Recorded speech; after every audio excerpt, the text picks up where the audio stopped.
play at weekends, or you spend your time with family? What's that? Say again? Do you play at weekends, or do you mainly spend your time with family and friends? On the weekends, I don't play poker. I just take the kids but now they're on summer break, so I spend all week with them. But I still don't play on the weekends. I should. You don't play? Do you ever play tournaments or anything like that? No. I hate tournaments. I don't know.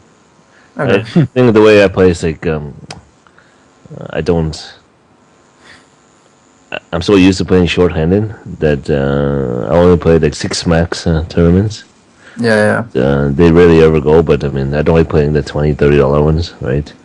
But there's not many big ones in there. But then if I play big ones, I don't want to play just one table, right? Yeah. So I don't like playing. I spew too much at the full ring because I'm so wide and I'm not making the right. I'd have to play full ring for like a few days before I can start playing MTTs, so I can understand like the ranges better, right? Yeah. I used to play full ring. I played full ring for 3 years. 3 years. So I made it to 200 NL. I think I wasn't winning much, like 4 or 5 EVs. You want this? Is that what you're pointing at, Yerbo? It's just a funny thing. I mean, teaches you how to go up and down. Somebody sent it to me, so I use myself as a professional. I use like 300-400 buy-ins, right? But what's that? I use 200-300 buy-ins, but that's only because I don't cash out. I just leave it there, right? But generally, I use a lot because I mean, when I did start becoming a professional, I used 100 buy-ins because you know, I mean, things like this, right? Where is it? Things like this happen, right? So even if you do like this is only 2.5 BBs at 100 now, right? But things like this happen, and if it happens, at least you know you're not too worried, right? Okay. Yeah. So let's get started. Are you guys all in the team viewer? Yeah. Who is Dean? Dean is he's one of my other students. He's a poker player. He's not a cat. What limits do you play? He's playing 50. He's playing some 20 and 50 now. So a little bit higher than you guys. Yeah. He took some shots at 100, but didn't go too well. But we have to get it all back, right, Dean? Yeah, that's right. Hey guys, I've been running pretty awful. I've been also playing, changing my style. Started to play a little bit worse from day to day, so I'm starting now. We are starting to correct these mistakes, and hopefully things will get better from now on. Okay. So let's see if I have any more stats on people. HUD settings. So what I'm gonna do now is I have an hour. I'm probably gonna be eating my lunch in between. So I just woke up. I mean, I don't know why I woke up so late. It's like 11:30. I woke up at. Usually I wake up at around 10, but my kids slept in today. Okay. We went to a wedding a couple of days ago. That's probably why. Yeah. And let me see if I can show you guys my son.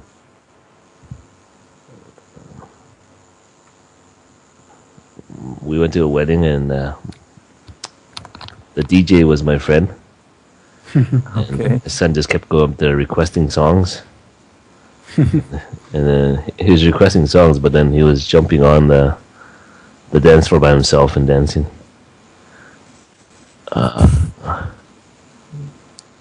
Anyway.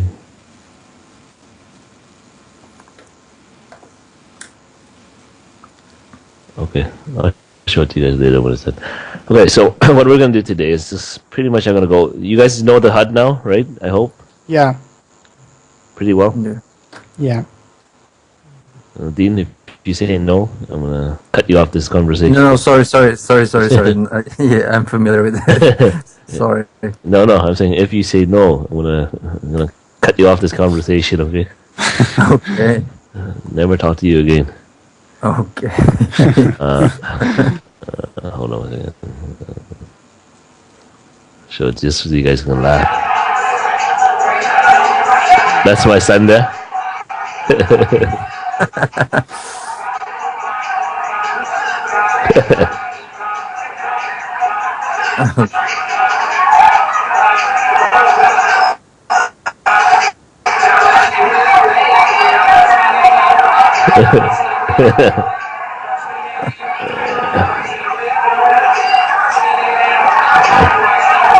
Yeah, so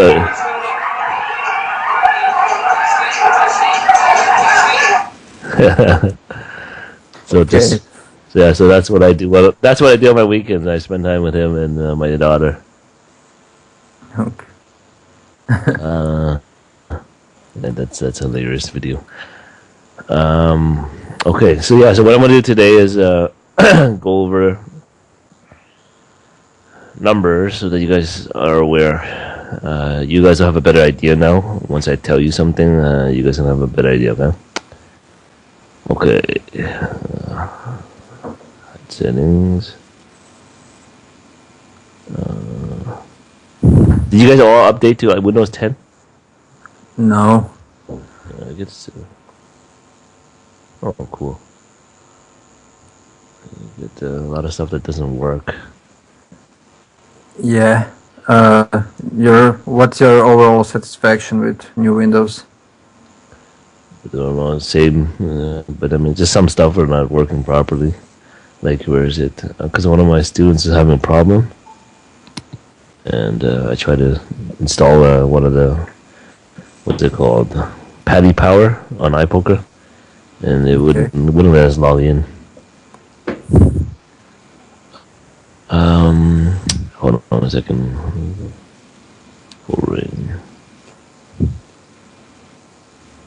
Okay. So, this is a hand, okay? You guys know what that is. Usually if it's under one, there's certain stats that you can't really use because of the numbers, right? Let's say, for instance, squeeze, okay? You cannot use squeeze if it's like 700-800 hands because they could have just 3-bet once or twice and they could have a 20% squeeze and you will be making the wrong adjustments if you say, like, let's say here 20% squeeze. Oh, I'm gonna start back with ace jack, right? You can't do that when you have small samples. Okay, so you have to just play pretty standard there. You can't use these numbers, okay? Because they vary so much when you have like under 1,000 hands the squeeze. Okay. Yeah. I mean, I could squeeze like twice, and then that's it. Okay. You know, you'd see like 25%, and you say, "Oh, this guy's crazy," but you can't use that. But so many of my students make this mistake, right? They overgeneralize, they overuse the HUD when they don't have samples on people, right? Okay. Yeah. So that's one thing you can't do. Okay, so what's a high squeeze? Anything above it. I mean, once you get to the higher stakes, and people squeeze a lot more. Okay, so at 400, 600, people will start squeezing a lot, and you have to stop calling with marginal hands, like we discussed, right, Dean? Yeah. Because I mean, at lower stakes, you can get away with it because people, don't squeeze as much. But you see, I mean, look at around the table. People so far don't have samples of you, but everybody's 3-betting quite a bit, right? Okay. Yeah. So, what's normal? About 7 or 8. Anything lower than that is pretty tight. Okay. So if it's 5, 4, 5, then don't play back too lightly. And you don't fold to squeeze. I mean, you guys probably don't want to defend way too much because it costs you a lot of money. Okay, if you're gonna make a lot of mistakes, it's gonna cost you more. Okay. But I mean, like, if it's high, like let's say for example, I see somebody's like 70% full to squeeze. But you see here, this guy generally doesn't like to fold, right? In general, he does call a lot.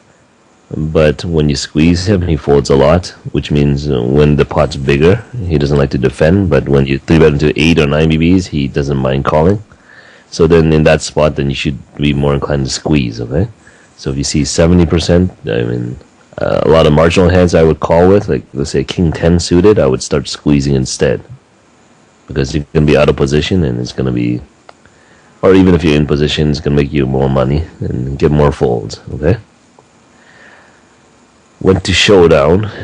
What's a normal one to showdown? I mean, again, when you have small samples, you can't use this too much because I mean it could change a lot, right? If they pick up like 5 hands, then the one to showdown is 35, 36, and if they get no hands, it could be 20 in like 200 hands, 300 hands. So don't use. Like what I'm saying is, when you have very small samples on people, don't overuse the HUD. Okay, like don't. What a lot of my students do is this. Okay, shoot, this guy opens 43% in the cutoff, right? So I have to do something about it, right? I'm gonna start defending against 43%. Do you think this guy opens 43% in general? No. Is it safe to say he opens 43%? No, Why? because he's in general very, very tight. He's tight from all positions, so it's probably Yeah, it's just a sample. exactly. Problem. So that's what you guys have to understand is when you have small samples on people, don't do this. I mean, I've had coaching with students where they do this. They go, oh, he opens 25, he folds 100% to 3 bets. So they start bluffing him with 8-6 offsuit. Right? Why is that wrong? Do you think?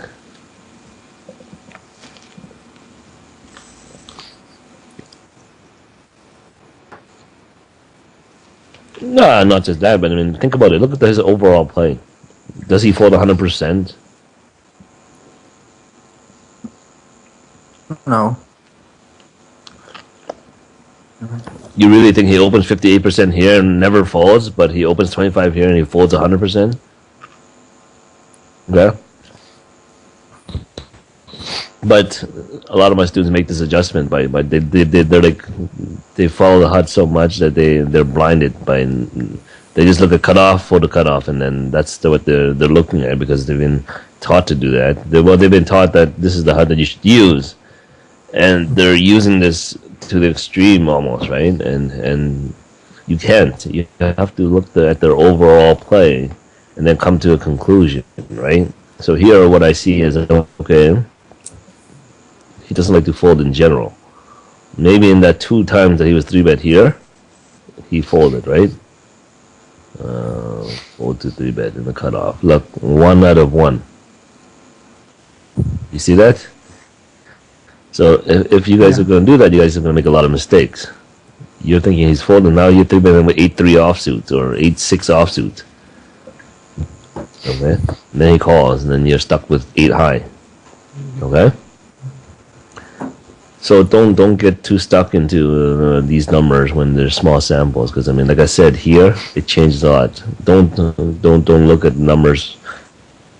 I mean, numbers when you have these small samples will give you a slight idea of what they're doing, right? Like you see here, he bets once and gives up a lot. This is 1 out of 4, right?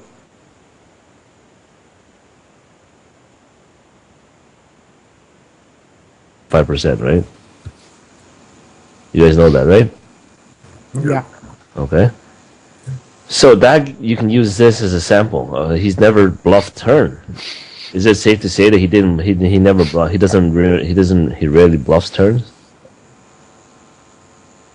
No. Can I say that he doesn't? He rarely bluffs turns.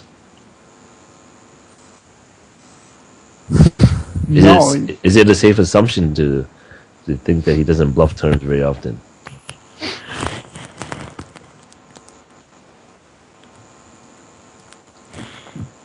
Okay. We don't know. Okay.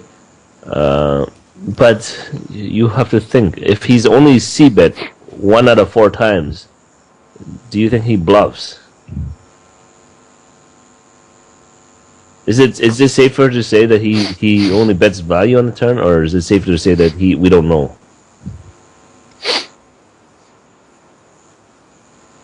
Yeah, so let's say for example you have King Jack. Great. Okay, so this is where you can use sample. Oh, it's cutting out? Let me call the group back, okay?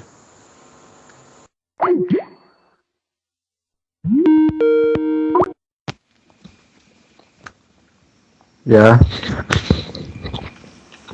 1 second. Hello. 1 second. Hello. Okay. You guys all in? Yeah. Can you hear me now? Yeah, we can. Is it better? It's better. Okay. So if it's 1 out of 4, right? So we don't have a big sample here. Okay, only 123 hands, but what can we say? He c-bet pretty much like every time, about 14 samples, right? Okay? Okay. So he c-bet 100%, like almost 100% of the time. Well, let's say 89% of the time so far, right? So that's including this hand.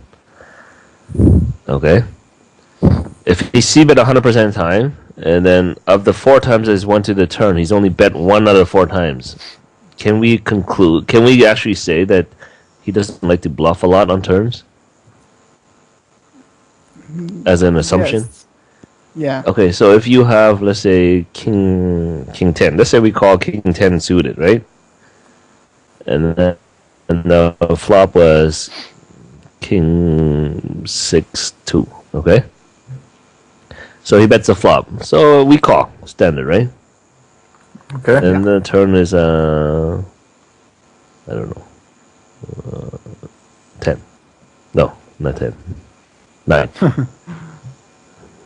10 would make it a bit different, right? Easier, right? But 9. Now he bets again. Now we don't have sample on him, right? Now he bets again. What do you think I do with King 10? Probably fold. Okay, so if I fold, am I going to make better? Is it going to be?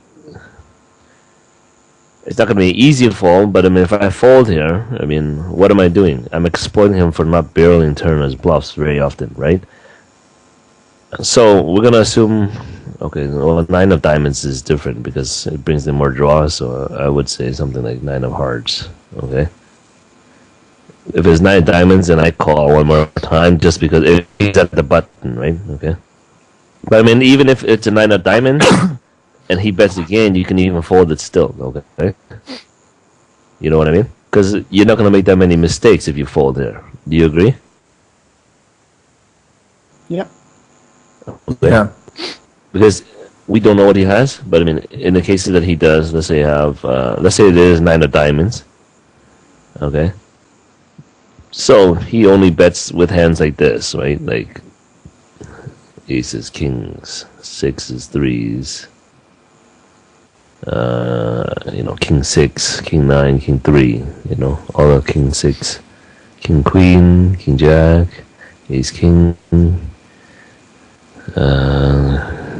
king 10, king 6, king 9, king 3. So if he only bets something like that, and then all of his flush draws that he bets, the flop with, right? I mean, even folding king 10 is not horrible, okay? I mean, if you plug it in, and you'll see, see our suit selection.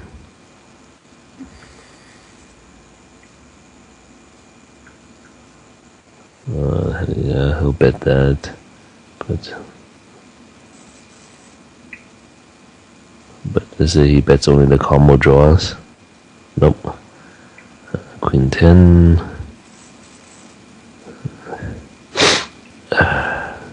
5-4. I don't know. 5-4 if he has it.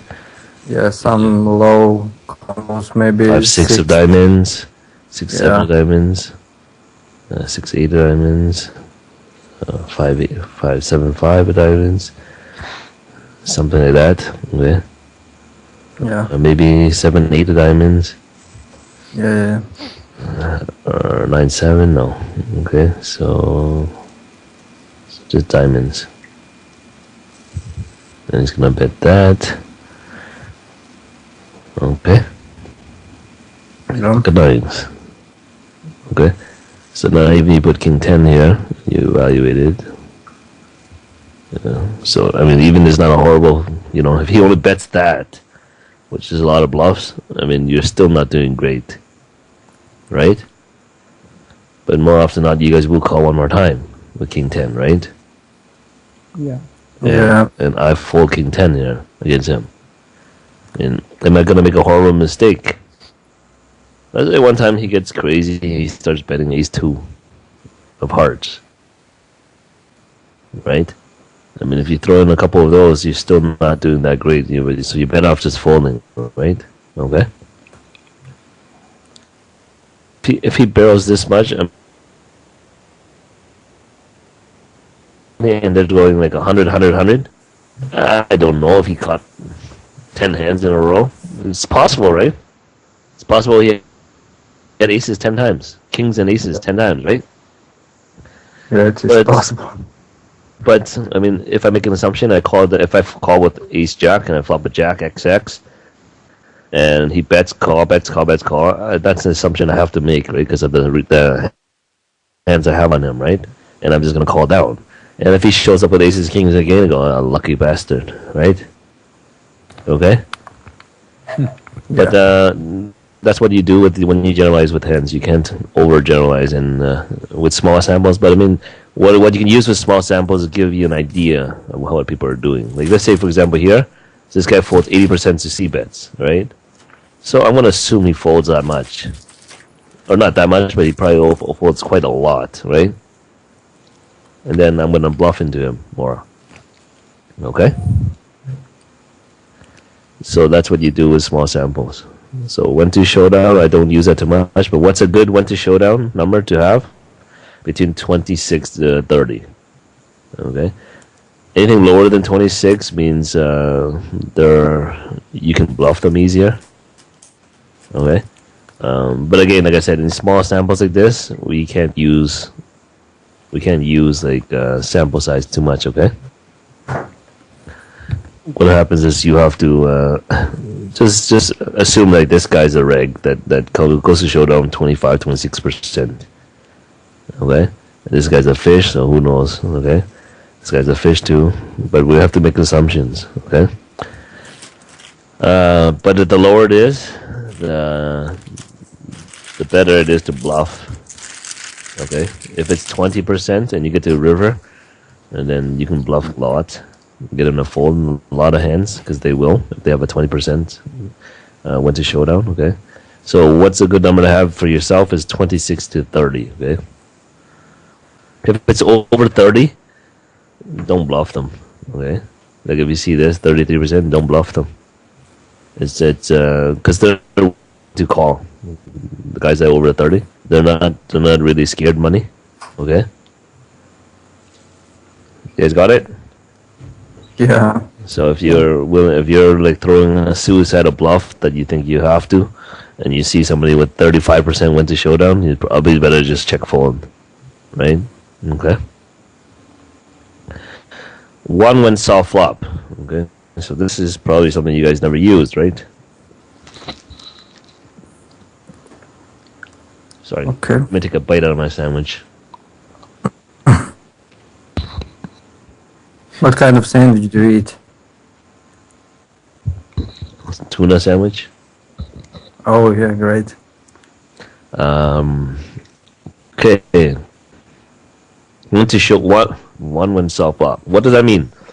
It means this is the percentage. Okay. So half the time when I see a flop, I win. So I bluff, or I win the showdown, or I win whatever. Okay. So what does this tell you? Okay. And how do you use it? I don't use this number too much, but if you're playing, let's say for example, you're playing 23-17, okay? And your 1-1 soft flop is 40-43. So you look at this guy. He plays the same amount of hands you do, 23%, right? And he has a 55% 1-1 soft flop. What does that mean? That means he bluffs a little bit more than you, right?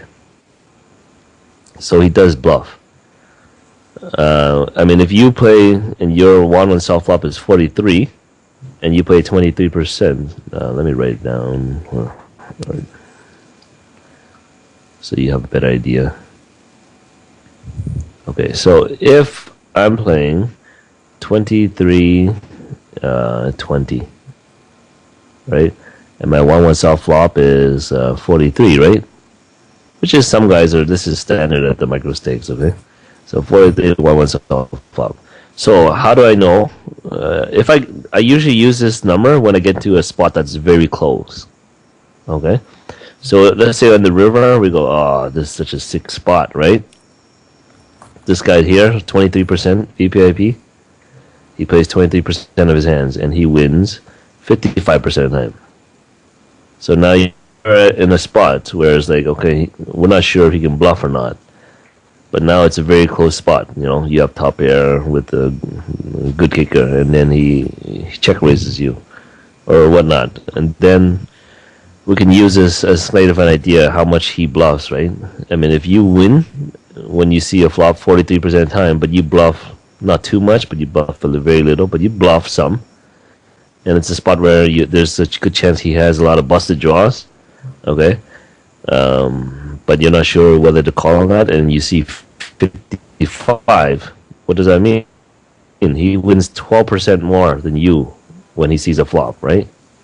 So, I mean, you have to conclude that, you know, he probably has a bluffing range.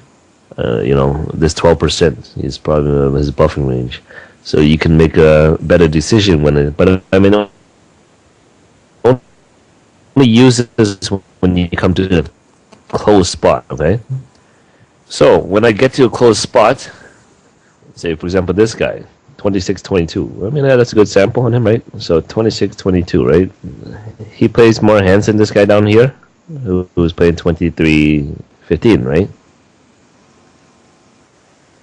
Do you agree? He plays more hands, right? 26% VPIP. But look at his 1-1 soft flop. What is it? 35. 55. Okay. So now this guy down here is 55. Okay. So now I get to a tough spot now with the guy above. What's he telling me? When he sees a flop, he only wins 1 out of 3 times. Wow, that was a straight line, eh? Yeah. That's pretty good. Okay, so what does that tell you? You get to a tough spot with this guy, villain A. You get to a very tough spot. You know, you have top pair, or you have like bottom 2 pair, and then he check raises you on the river. What do you think? But he probably doesn't bluff. That we are beat. Because he's only won when he's seen 35% of the time, right? There's a good chance he doesn't bluff. Do you see now how I use that number? Yeah. It's all relative, right? So now when you see myself play 37-31, and then my 1-1 solve up is 52, does it mean I'm bluffing the same with this guy here, villain 2? No. What does it mean? Now you get to you get to a tough spot with me. What do you do?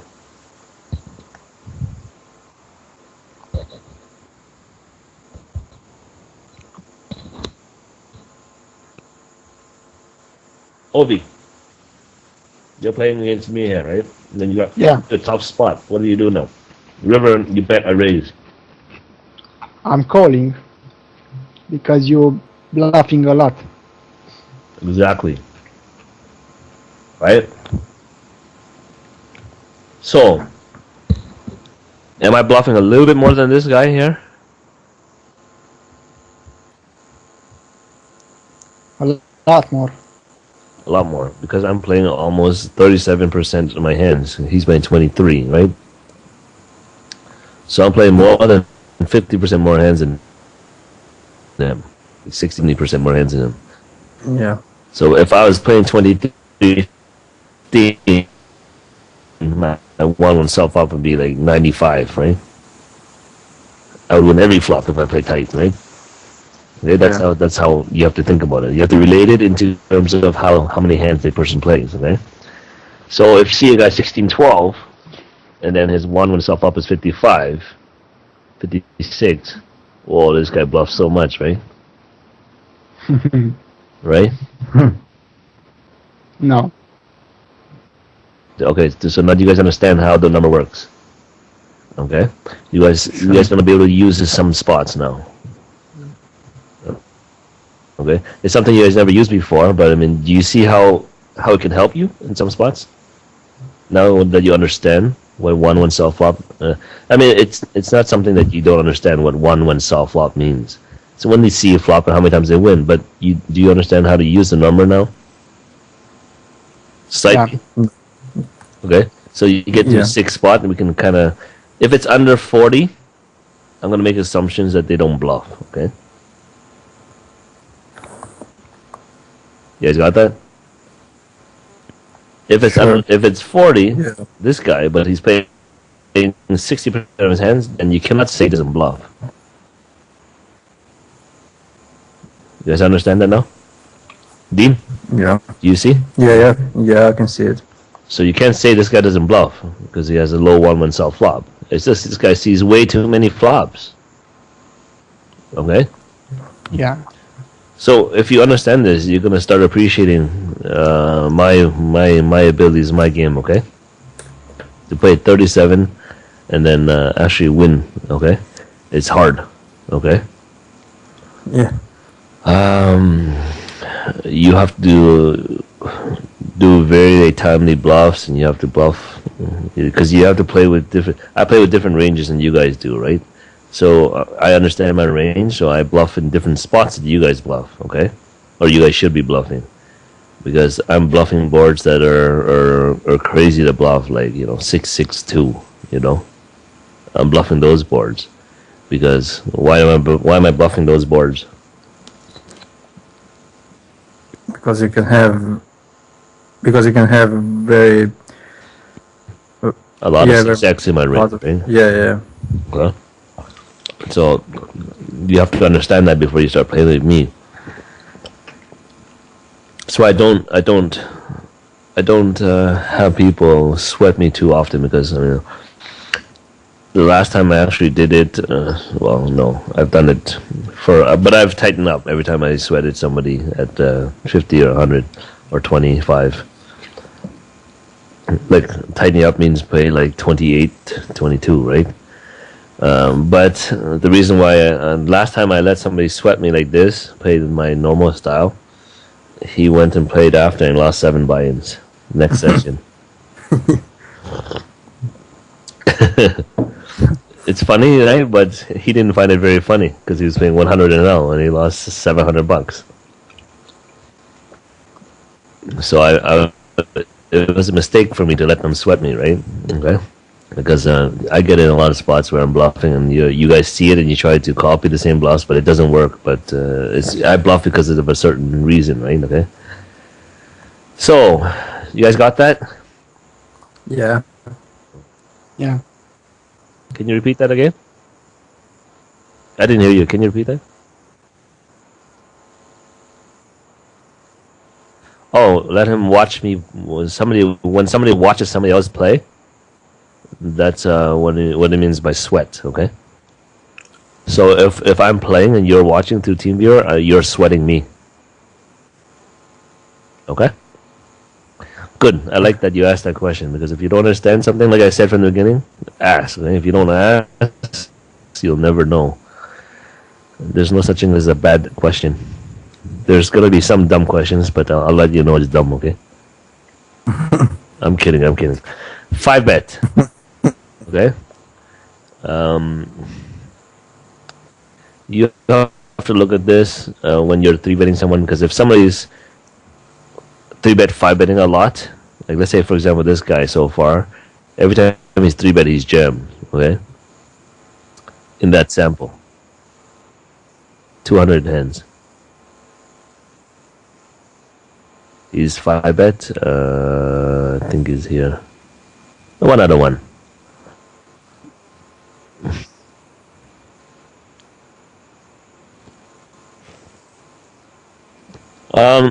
Okay. So listen. You don't.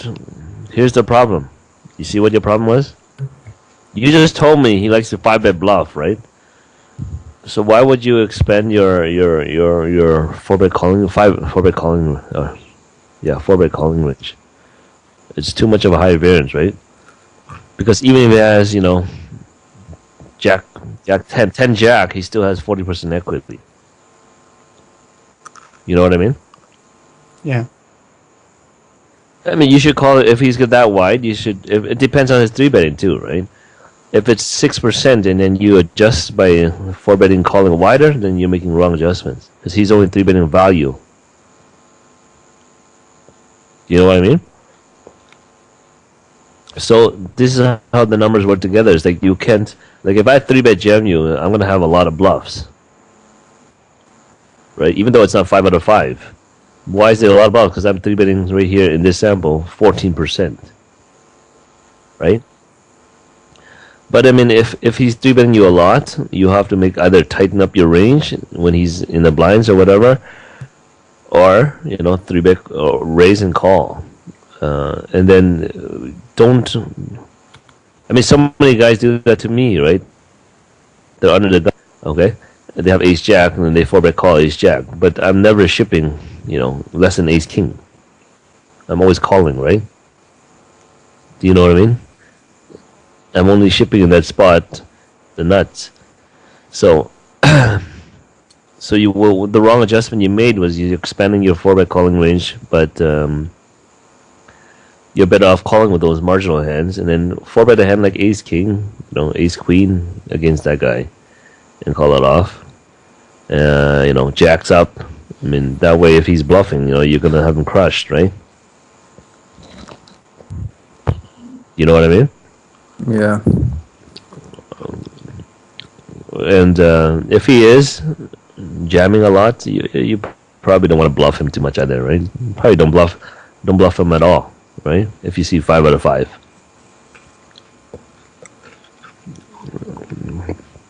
But if they're doing that much, and it depends on how much they're three betting. If they're three betting a lot, then you should call it ace 9. But if they're not, you can just fold it. Okay. I mean, I'll see a lot of guys like that who just 3-bet, 5-bet. So you'll see here like 12, and you see up here like 60. But that's the game that they play. It's just a 3-bet jam, 3-bet jam, 3-bet jam. They developed this game plan where they just 3-bet jam and they just But I mean, it's a high variance kind of game. You know what I mean? You're gonna get in a lot, and you're creating. So I mean, in the end, they don't win that much money. You're gonna see that if you filter out these guys, you're gonna see that they're like at best break even, right? Okay, rakeback pros, they make their life. They develop some sort of game plan where they just 3-bet jam because it makes their life easier. So they'll 3-bet jam 2s, 3s, 4, all pocket pairs, all ace king, ace queen, ace jack. Okay. But you don't want to get involved, okay? So if somebody's 3-bet, 5-betting a lot, let's not get involved in the war, right? And if you make some adjustments of just, 4-betting value against those guys, doesn't it make more sense? Sure. It's gonna be more profitable, right? And then call with some of the hands that you want to play if he's 3-betting wide, and play smaller pots with him. I don't need to increase my variance by 4-bet calling ace 9 because it is gonna increase the variance, right? Okay. Yeah. So people make so many mistakes that you don't have to do something like that. Okay. So what else we're at? Okay, so VPIP, PFR, you guys know what that is. I don't have to go over it, right? Yeah. These two, full big blind to small blind steal. Well, I taught you guys already what auto profit is, right? Okay. Yeah. So now let's go new. So when they're in the big blind, and if they fold 62%, you can 3x, and it should be close to like break even auto profit, right? So if they fold 62%, 3x raise. That's how much it has to work.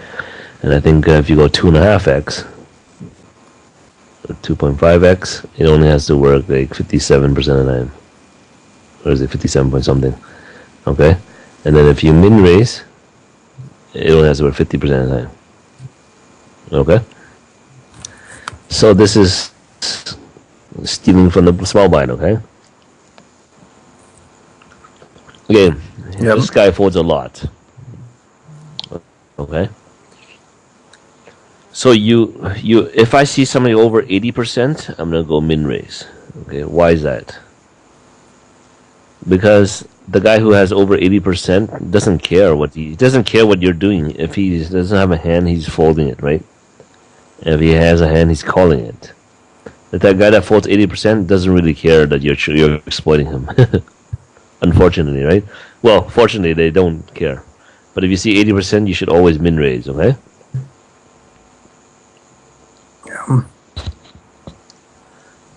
If they're folding 80%, right, and 3-betting 20% versus small blind, okay. If he's doing this 75-0, he's never 3-betting us. Do you agree? Yeah. So if he's never 3-betting us, do we always lose with 7-2 offsuit? Yes. We always lose. Oh, no. Never flop 7-2 or 7-7.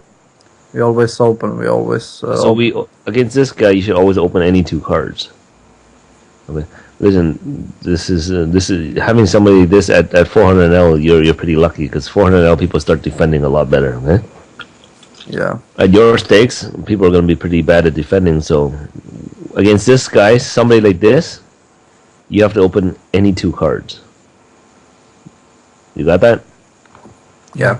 Because I already told you. Okay, so if you 3x, it only has to work 62% in time. So anything over 62% should be opening any 2 cards. But a big but is if they 3-bet a lot, then we can't open any 2 cards because our fold to 3-bet is going to be high. Okay? So we can't. Okay. You got that? Yep. So against this guy, I would open any 2 cards, and I would open 100% of my hands. Okay? But here's the trick. That's auto profit. Why is it auto profit? Because he folds 75%, and it only has to work 62%. Right? But I'm not going to open 3x against him. I'm going to open 2.5x, right? Because I want to make more money. I want to risk less and make more money, right? So if it only has 57% of the time, so I raise any 2 cards and I flop, comes whatever. Do I have to make a C bet? No. Why? Because you already made money. Yeah. So we can flop. Let's say we have 7-2 and the board is 7-7-7, right? We can check fold.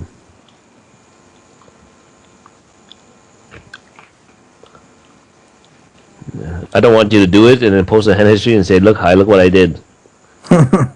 Okay? Dean? Yeah, I'm here. Obi? Yeah. So I don't want you to write in the channel saying, hi, look what I did. I folded quads. You can though, but don't post it though, okay? But you can flop quads, check fold, and we still make money. Okay? That's a big thing that you have to learn. Auto profit, right? I flop quads, check fold, and I still made money. Until you realize that, then you're not going to make the mistakes. Like, let's say, for example, this guy here folds 100 so far, right? Okay. I 3-bet him anywhere here with anything. He calls. I check fold. Okay. I had Okay. 8 high, 10 high, whatever, ace high. I check fold. Okay. Okay. And I didn't have to do more than that. That's all I did. Check fold. But I mean, if I look here, when 58% went to showdown, yeah, I probably don't even bluff anything, all right? Okay. Because why? Because we already made our money. We just had to. All we had to do was just 3-bet him. Okay, that's how we exploit him, right? Got it. Got it. So this is how this number works, and of course, when it's over 62%, you can open 100% of your range. Okay, but if it's 62 that he folds and 30% that he 3-bets, okay, things change now. If it's 80-20, right, we can still steal and then pretty wide, but you can't steal 100%. Why? Because if you steal 100%, he's going to 3-bet you 20% of the time. And if we open 100%, we cannot defend against his 3-bets, right? So what we're going to see down here is like 70-80% fold to 3-bet. If we keep opening any 2 cards versus him. Do you agree? So Yeah. against this guy, I would open something like a 65% range. What do you think?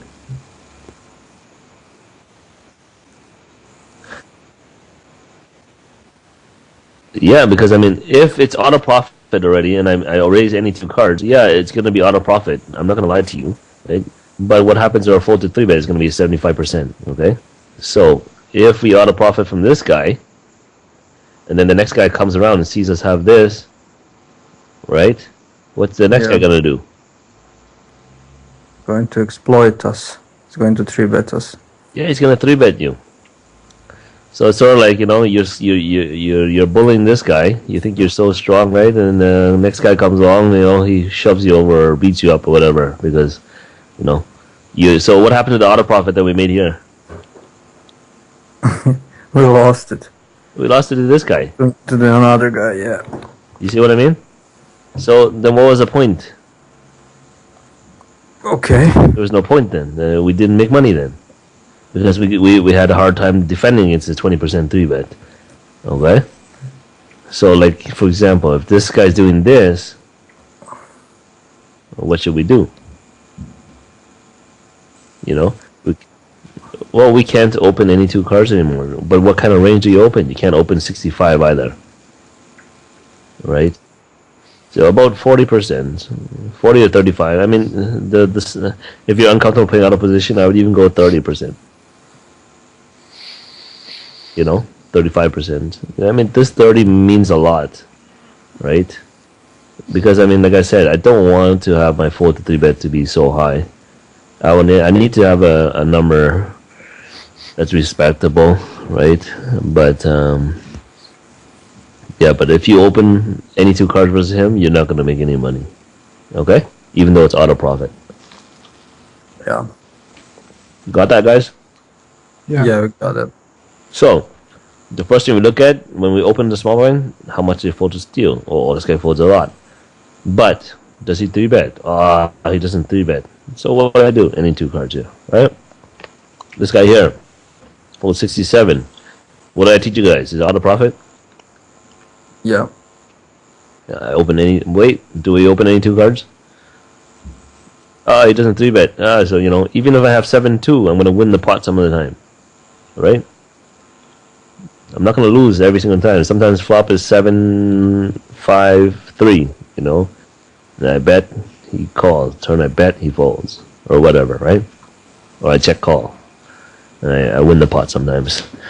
But I mean, it's so out of profit already, man. I mean, against this guy, look what does he bet in position a lot? No. So if you raise 7-2 and flop is 7-5-3, what do you think we can do? Check.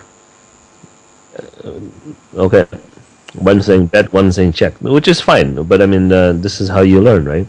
You can bet, or you can check, right? But I don't mind checking because like I said, we make our money here already. Remember? Auto profit. We made our money here already. We don't have to make the pot any bigger because I mean, I don't expect to get a lot of value from on this board with 7 deuce from worse hands. Because he likes to fold a lot. So, I mean, he's calling with, like, pocket pairs. A lot of better hands than us, right? Ace 7, 7 8, 7 9 suited, right? Okay? So, if he's going to call with those, I don't mind checking. And if he bets in position this much, what do you think I do with 7 2 if he bets? You fold. Okay? Because he doesn't bluff, right? Yeah. Does it make sense to you guys?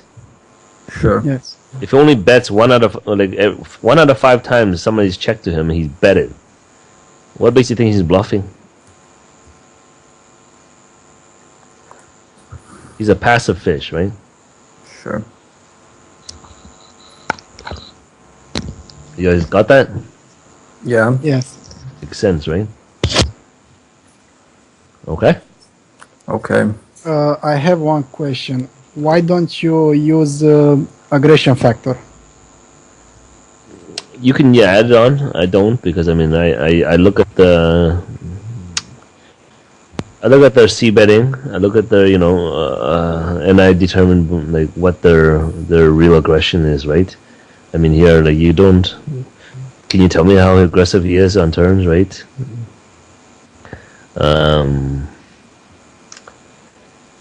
I mainly look at their C betting, right? To see how they do stuff or raise C bets to determine. I don't use aggression factor that much. I don't use it at all.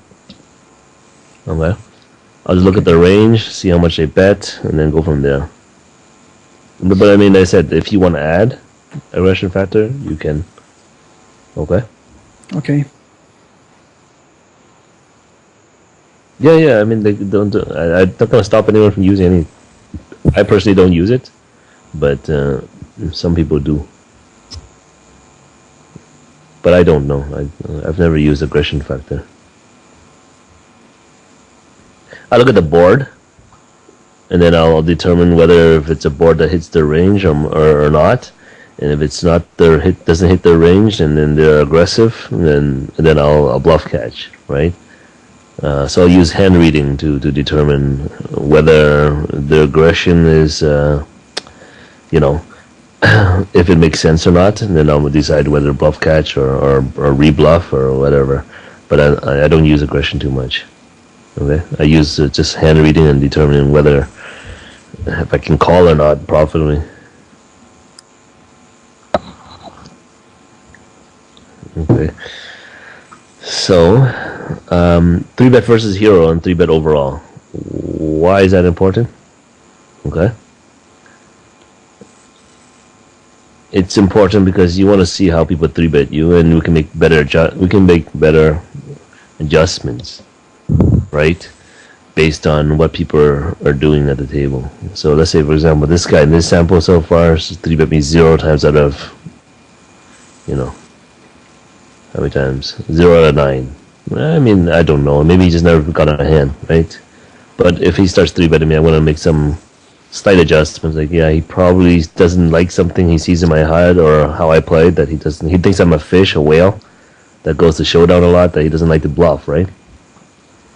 So maybe he doesn't 3-bet bluff me. But, I mean, that's why I keep it there, to see how people adjust versus do. So if somebody is 3-betting you, let's say he's 3-betting everybody else 7.9% and he's 3-betting you 15. So you have to make some adjustments, right? You can't open wide into him anymore. Or you're gonna have to rebluff him, 4-bet bluff him, okay? So that's why I kept it there. So you pay attention, okay? So that you can play more tables and see how they react to you as an individual.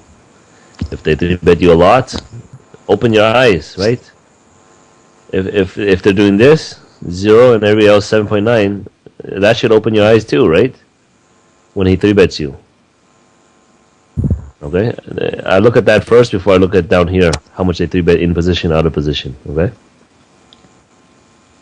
so these are stuff you have to pay attention to. C-bet, that's standard. I mean, you guys don't need me to go through that, right? Fold to C-bet, 3-bet pot, C-bet, fold to C-bet, standard. Raise first in. Okay, so under the gun, if it's like, if it's under 15, okay, and there's no colors, I would probably flat ace king. I wouldn't 3-bet it, unless there's some sort of dynamics, right? Okay. But in general, if it's somebody who's not crazy, who's nothing like that, if he has a 15% open, I would flat queens and ace king. So if it's like 13, 14%, I would flat aces and not aces, queens, ace king. I would flat. Okay, but then again, it also depends how much they fold to the 3-bets but I mean, if you want to keep your game like a lower variance type of game, if you see him opening 13, 14%, it's better to flat queens, jacks, ace king. Okay. Yeah. Because we want to play smaller pots with those hands when they have tighter ranges, because you don't want to isolate yourself. Okay. So that's the one thing that I do differently from most guys. I mean, I think most guys at 400, 600 just 3-bet ace king regardless, right? Yeah. They don't make too many adjustments with ace king or queens. It's just 3-bet jam, 3-bet jam. But I will. I'll play. And if I have that in my range, right, my post-flop games becomes very much tougher to play against, right? If I have ace king and queens in my calling range. And you have to understand that because of what I do, I like to keep strong hands in my calling range, right? Because when I do raise C-bet, and if I have aces or kings in my range, or queens or ace king, and then it strengthens my my value range, right? So it's not all bluffs, okay? But I mean, it's a way I have to balance myself, okay? So everything else is standard. Raise C-bet. No, this is for 4-bet. 4-bet, fold to 4-bet.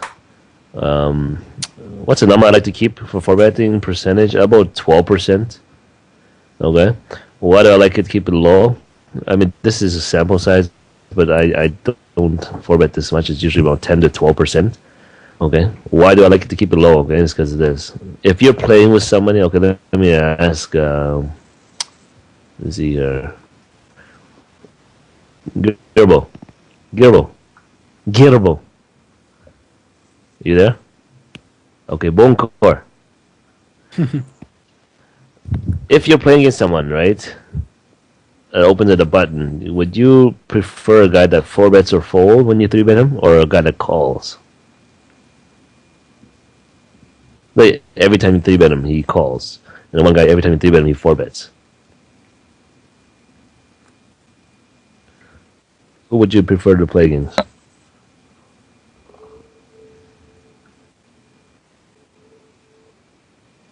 Why?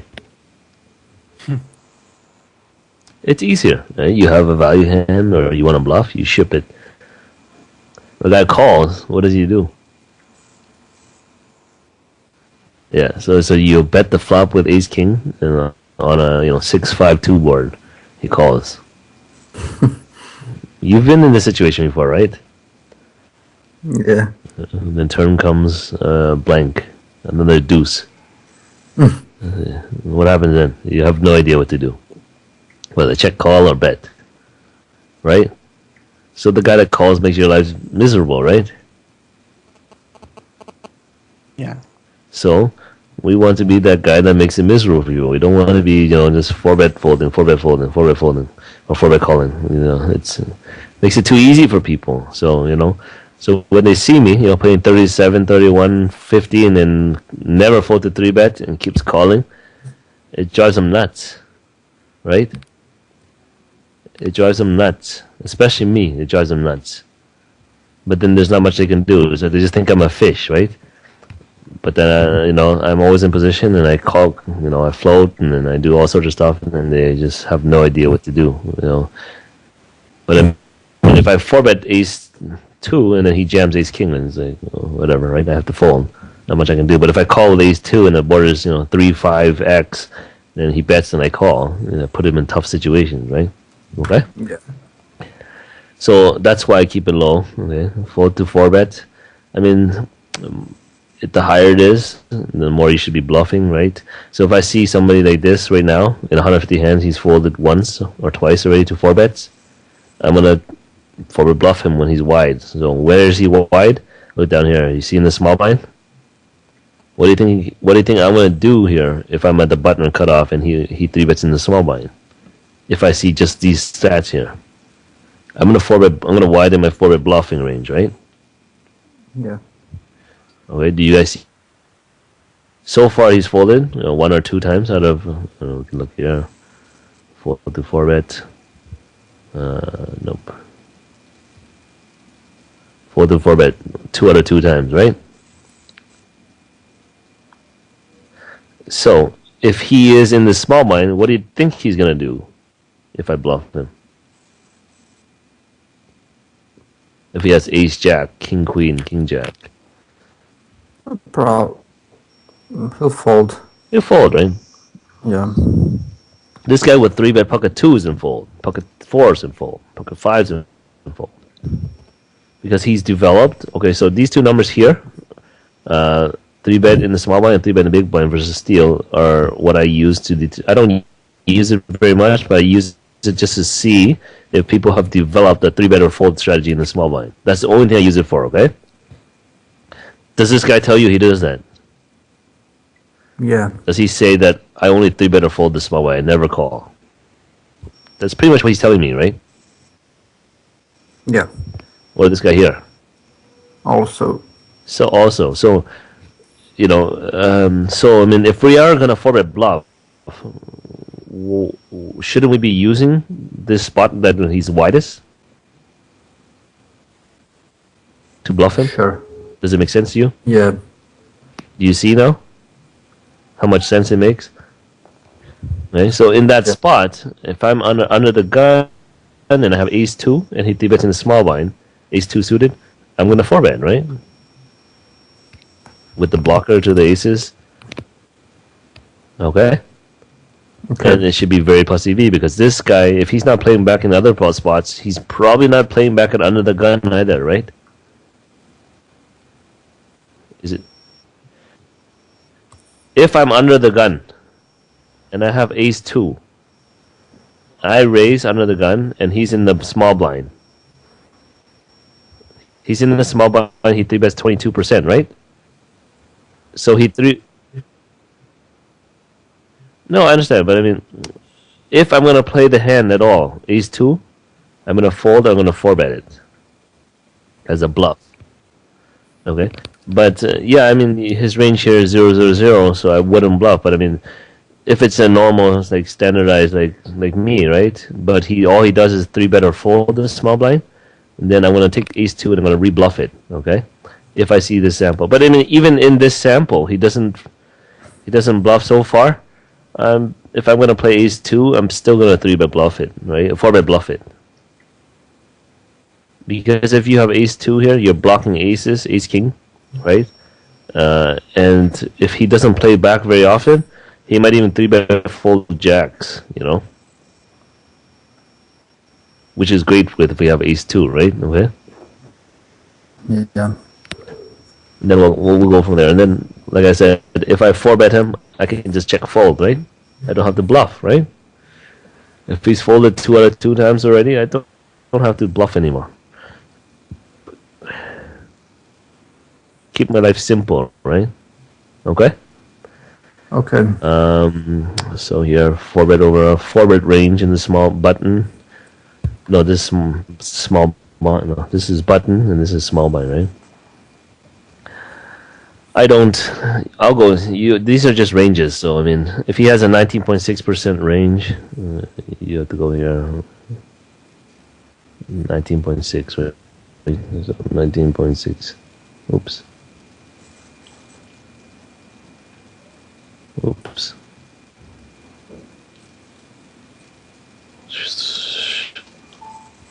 Okay, never mind. But it's a 19% range, okay? I don't know why my keyboard's not working. PFR to 0, yeah. Okay, so if he 4-bets, if it has a 4-bet range of whatever, but you make some assumptions too, he's gonna have some bluffing range. So, oh, that's not too important right now because guys at your stake aren't 4-betting that much, okay? But if they are, then we'll go over it through coachings, okay? 4-bet versus hero. Okay, I gotta go soon, okay, guys? But this is the last thing. 4-bet versus hero. Pretty much pay attention to that. When I see 4-bet overall and 4-bet versus hero, it changes. Like here it's 25%, 17, or here 50% in 11. Something's wrong there, right? I mean, but then you have to look at sample size. Okay? But in general, if it's higher, you have to start making some adjustments. But if it's 1 out of 1, I won't make adjustments yet. If he folds a lot, like let's say for example, this guy 3-bets a lot, but so far it's 1 out of 4 times 4-bet me, I'm still gonna start 3-bet, and we're still gonna 3-bet bluff him until I see this go up like 35, 40. Okay, now that's a sign to me now. If this is 35, or let's say this is 40, okay, and this is 20, okay, we have to make adjustments, right, to our 3-betting. So we start 3-betting value, more merge, right? Value range, and then let him make some mistakes then, okay? Yeah. And the last 2 rows is pretty simple, so I don't think I need to go over that, okay? I don't use these 2, like I said, just to see if they 3-bet or fold the small blind. Bet in position, how much they stab. So, I mean, against these guys here, you have a marginal hand. You have jacks, 10s, and if board is, king, queen, 2, we don't have to check call, right? We don't have to bluff catch because he's not bluffing, right? Okay. Next one, raise c-bet, fold to raise c-bet. These are overall, this is everything included, okay? Check raise, raise in position, everything. But gives you an idea how aggressive they are. Check fold, SPFR, flop turn river. Pay attention to that so that when we can, like here, this guy bets only half the time, but when he doesn't bet, he gives up, right? So when we're in position, you can start calling a little bit more marginal hands, right? 8-9 suited, 9-10 suited. And then when he checks, we can stab, right? Okay? And the next is donk and fold the donk.